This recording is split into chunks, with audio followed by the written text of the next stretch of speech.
गायकवाड या दोघांनाही उपमुख्यमंत्री एकनाथ शिंदे यांनी समज दिल्याचं कळत आहे.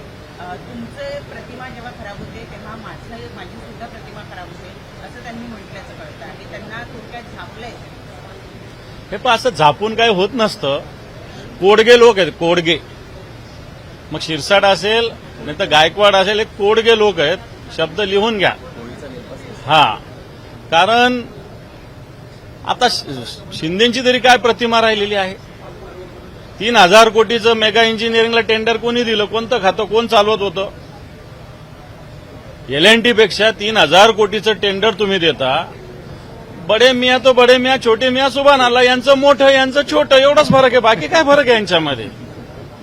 बाकी त्यांच्यामध्ये, शिंदेमध्ये, शिरसाटमध्ये आणि गायकवाडमध्ये फरक काय नाही. बडे मियाँ हे छोटे मियाँ, यात एवढाच फरक आहे. आणि त्याच्यामुळं मला असं वाटतं ही पूर्ण महाराष्ट्राला लुटणारी टोळी आहे, ज्याला आम्ही चड्डी बनियान गँग असं म्हटलेलं आहे. ही चड्डी बनियान गँग मागच्या काळात आपल्या महाराष्ट्रात वेगवेगळ्या ठिकाणी शेतात, वस्त्यावर दरोडे टाकायची. ही चड्डी बनियान गँग या महाराष्ट्रात दरोडे टाकते, या महाराष्ट्राला लुटण्याचं काम करताय.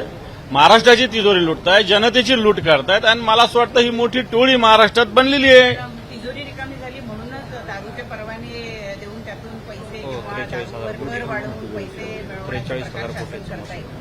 मला असं वाटतं तुम्ही कोणत्याही योजना आणताय. आता तुम्हाला 42,000 43,000 कोटीची समजा याच्यातून एक्सेस मिळणार आहे. 88,000 कोटीचा शक्तीपीठ मार्ग कोण करा म्हणतंय?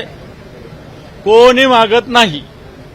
आणि मग तुम्ही असा आतताही खर्च करताय, गरजेचा नसलेला खर्च करताय, टेंडर 3,000 कोटीनं अभाव देताय. आणि मला असं वाटतं एकीकडे पुन्हा राज्याची तिजोरी खाली झाली म्हणतात. तिजोरी तुम्हीच खाली करताय. आणि काय माता भगिनीचे संसार उद्ध्वस्त करून महाराष्ट्राची तिजोरी भरणार आहे का? शेवटी महाराष्ट्र कशासाठी आहे? तिजोरी कशासाठी आहे?